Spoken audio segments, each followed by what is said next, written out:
Hello বন্ধুরা, সবাই কেমন আছো? আমি তো ভালো আছি, তোমরাও ভালো আছো নিশ্চয়ই। তো শুভ দুপুর। দেখো আজকে কি রান্না করেছি। পটল ভাজা আর যে ভাত, আর এই দেখো ডিমের আলু ডিম দিয়ে ঝোল করেছি, দেখেছো? পাতলা করেই করেছি। তো ডিমের ঝোলটা কেমন হয়েছে দেখি।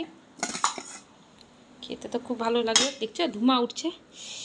উফ, খুবই গরম, দেখেছো?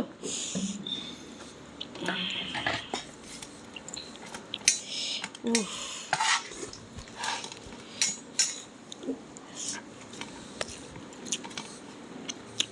গরম গরম সেই লাগছে।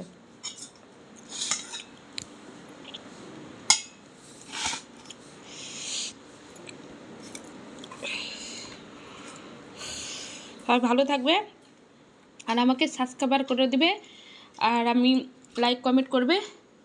পটল ভাজা খাই, এই দেখো পটল ভাজা নিয়েছি, আর যে আমার হাজব্যান্ড কাটছে। সবাই ভালো থাকবে, সুস্থ থাকবে, আর আমাকে লাইক কমেন্ট শেয়ার করে দেবে।